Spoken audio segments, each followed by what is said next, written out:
गरीब की फटी हुई चुन्नी में दाग लग जाए तो वो शिगाफ बन जाता है। पूरी दुनिया के सामने बड़ी बदनामी और रुसवाई की बात है कि पाकिस्तान में हद से ज़्यादा गरीब लोगों की तादाद बहुत ज़्यादा है, लेकिन इस कदर गुर्बत की एक बहुत बड़ी वजह हमारे पाकिस्तानियों की मेहनत से जी चुराने की आदत भी है। अगर 16 करोड़ 93 लाख पाकिस्तानियों की इंसानी नफरी गुर्बत को मिटाने के लिए पूरी सच्चाई और ईमानदारी के साथ मेहनत करें तो कोई वजह नहीं कि हम गुर्बत से छुटकारा ना हासिल कर सकें। दूसरी तरफ हमारी देहाती आबादी को भी ज़राअत के शोबे पर ध्यान देने की ज़रूरत है। आज 70 से 75% देहाती नौजवान सिर्फ शहरी बाबू बनने के चक्कर में खेत खलियान छोड़कर बैठ गए हैं, जो गुर्बत में इजाफे का एक बहुत बड़ा सबब है। पाकिस्तान में हद से ज़्यादा गरीब लोगों की ज़िंदगियां क्या हैं? अगर आप हक़ाइक़ की तलाश में हैं तो सच के सफ़र में मेरे साथ रहिएगा। इस्लामाबाद की कच्ची बस्ती I-10 में आपको गुर्बत से चूर कई इंसान मिलेंगे जिनकी मुफलिसी की दास्तानें आपको रुला देंगी, लेकिन इस बीबी से ज़रूर मिलिए जिसके पास अपने बच्चे का तन ढांपने के लिए किसी की उतरन भी नहीं है। इसकी ज़िंदगी क्या है, सुनिए गरीबों से गरीब एक पाकिस्तानी औरत का हाल दिल। अपने बारे में कुछ बताएं। गरीब लोग हैं। मियाँ साहब कहाँ हैं आपके? वो कागज़ चौक में चांटी करने के। कितने पैसे कमाते हैं रोज़? 100 रुपये। ऑपरेशन भी हुई है ना गुर्दे का। क्या हुआ था गुर्दे को? पथरी था उसमें। तो अब उनकी सेहत कैसी है? अभी सही है, मगर ऐसा बोझ का काम नहीं कर सकते, कागज़ चांटी कर सकते। तो कितने बच्चे हैं आपके? 2। तो मियाँ साहब की उम्र कितनी है? उसकी उम्र का पता नहीं। आपकी अपनी उम्र कितनी है? क्या पता, उम्र का नहीं पता? कभी पूछा नहीं किसी से? नहीं। जिस इंसान को ये पता नहीं कि वो किस रोज पैदा हुआ, उसकी गुर्बत का हाल और क्या सुनिएगा। इसी दौरान मेरी मुलाकात गुड्डू से हो गई, जो कि इसी गुर्बत नगरी में पैदा होकर जवान हुआ। गुर्बत ने इसकी क्या गत बना रखी है, पूछते हैं। यही ज़िंदगी है ना। और यहाँ मतलब हमारी जो बहनें कोई वालदे हैं वो घरों में काम करती है, सफाई के लेती हैं 400 रुपये महीना। यही ज़िंदगी है। और बिजली यहाँ पर कोई नहीं है, पानी भी नहीं है, मतलब कोई ख़ास। मेन शहर में बैठे? मेन शहर में बैठे हैं जी, इस्लामाबाद।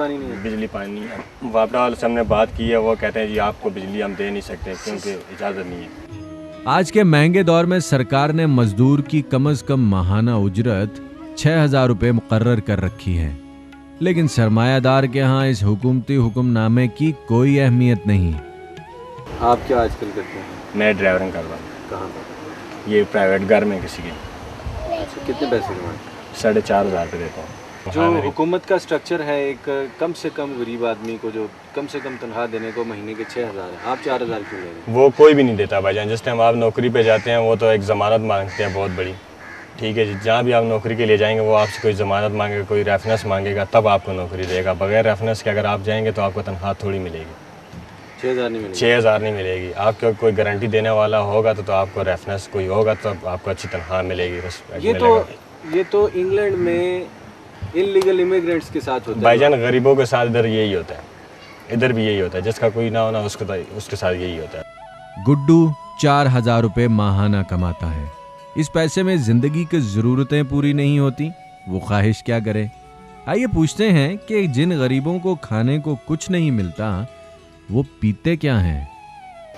गुड्डू ये बताइए, पानी वानी आपको ये तो पता होगा, साफ ना मिले तो बच्चे ख़ास तौर पे पेट की बीमारियां और बुखार, और बहुत सारे बच्चे जान से भी जाते हैं। भाईजान हमें पानी वो मिलता है, शायद आपको पता भी हो, जो सप्लाई वाला गंदा पानी वो खोल देते हैं। जो घरों का जो सप्लाई वाला पानी होता है वो खोल देते हैं। हम उस पानी में से हम पानी भर के पीते हैं। जो सप्लाई का जो पाइप है अक्सर ये सीढ़ियों वाले खोल देते हैं, जो पानी ज़ाया हो जाए, ज़ाया करते हैं, वो पानी हम पीते हैं जो पौधों को लगता है। अगर वो ना मिले हम किसी घर से बैल मार के पानी लेके आते हैं। कोई देता है, कोई नहीं देता है। हमारी ये ज़िंदगी है। गुड्डू खते गुर्बत से नीचे जिंदगी गुजारने वाले मुफलिसों का नुमाइंदा है। इसे अपने अनपढ़ रह जाने का अफसोस तो है ही, लेकिन जमाना इन झुग्गी में बसने वालों को कैसे ठोकरों में उड़ाता है, इस पर गुड्डू चीख उठता है। झुग्गी में रहता हूँ, झुग्गी पाकिस्तान में ही है, कोई इंडिया में तो नहीं है ना। और हम यहाँ पर कोई साफ़ पानी नहीं मिलता है, कोई बिजली नहीं मिलती, हमें यहाँ रहने नहीं देते हैं। ये झुग्गियाँ तो पाकिस्तान में है, कोई इंडिया में तो नहीं है ना। हमारा कोई पूछता ही नहीं है। यहाँ पर आके कि हमारा कोई पूछे हमारा क्या हाल है। हमारे आइंदा भी ये बच्चों का यही हाल होगा कि कागज़ उठाएंगे। क्या हमारा ख्वाहिश नहीं है कि हम पढ़ें? वैसे तो गरीब आदमी को हमारे मुल्क में हर तबका दबाता है, लेकिन पुलिस वालों को अगर ये भिनक भी लग जाए कि फलां शख्स के पीछे कोई नहीं आने वाला, तो उनकी मौजें लग जाती हैं। मिसाल तौर पर शाम को कोई पुलिस वाला पकड़ता है, पुलिस वाला ही नॉर्मल सी चीज़ है, वो पकड़ते हैं, वो हमसे पूछते हैं आप कहाँ रहते हो, हम कहते हैं जी I-10 1 कच्ची आबादी में। वो कच्ची आबादी का नाम लेते साथ ही वो और ज़रा गिरवान में हाथ डालते हैं। वो कहते हैं इधर चोर रहते हैं। हम तो चोर नहीं है, अगर चोर होते तो मोहल्ले वाले कहते हैं कि ये चोर हैं। गरीबों के हीरो गुड्डू से आप मिल लिए, चलिए अब एक और मुफलिस आलम शेर से मिलते हैं, जिसकी कहानी तो बड़ी मुख्तसर है, लेकिन एक बहुत बड़ी तारीख इस शख्सियत के अंदर छुपी बैठी है। सैंड पैंट से बचिए जंग भी हम लड़िया जी। मैं क्या हम जाना जी, जान देना, हम अपना ज़मीन वास्ते पाकिस्तान वास्ते लड़ना है जी। मनारे पाकिस्तान में पत्थर इटा जी मजदूरी उधर किया। कितनी दिहाड़ी मिलती थी उस वक्त? दिहाड़ी जी 1.5 रुपया।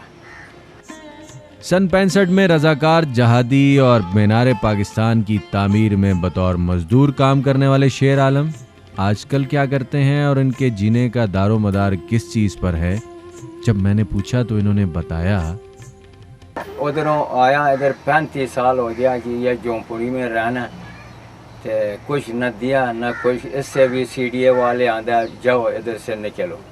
हम अपना पाकिस्तान ज़मीन दे जी, हम जान दिया, कुर्बानी दिया। किधर मजदूरी नहीं मिलना, कोई नौकरी नहीं मिलना जी, बस कबाड़ चुगने हो, बस हलाली हो, गरीबी करने जी। हम जी ये कबाड़ का काम करना है जी, आजकल जी ये कबाड़ का काम करना है जी। आइए अब इस्लामाबाद के गुर्बत नगर की एक और मुफलिस हस्ती से मिलते हैं। नाम है करीम खान, दोनों टांगों से माजूर हैं। सबसे पहले तो ये जानते हैं कि इनकी टांगों को क्या हुआ। बस पहले मेरा काम था दूध का, सुबह दूध लाया निकल गया, बस एक्सीडेंट हुआ। उधर थोड़ा बहुत सही हुआ, अभी उधर काम है, उधर जुड़ निकला उसी उधर।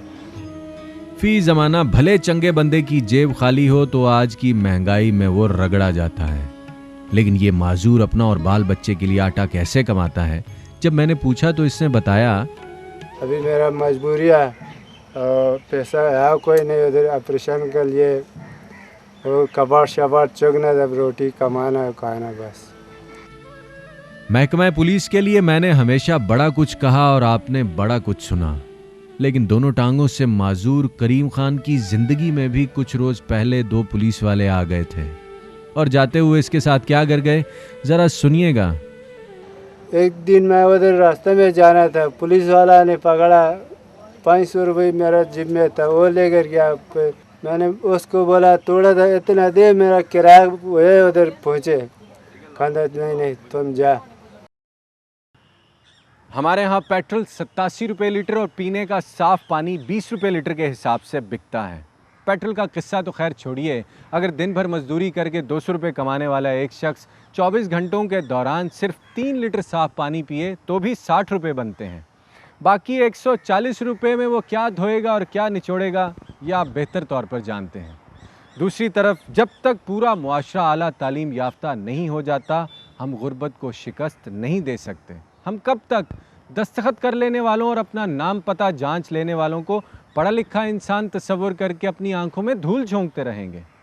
दूसरी तरफ यह बात भी हकीकत है कि मुआशी तौर पर पीछे रह जाने वालों की तरफ कोई मुड़कर भी नहीं देखता। अगर इल्म की रोशनी को आम कर दिया जाए तो भूख, अफलास और बेरोज़गारी से निजात हासिल हो सकती है। लेकिन ये बात भी सच है कि अगर सारी कौम पढ़ लिख गई तो चंद वडेरों की सरदारियां ख़तरे में पड़ जाएंगी और हम में से चंद लोग ये हरगिज़ नहीं चाहते। पाकिस्तान में हद से ज़्यादा गरीब आदमी की ज़िंदगी क्या है, अगर आप हक़ाइक़ की तलाश में हैं तो सच के सफ़र में मेरे साथ रहिएगा।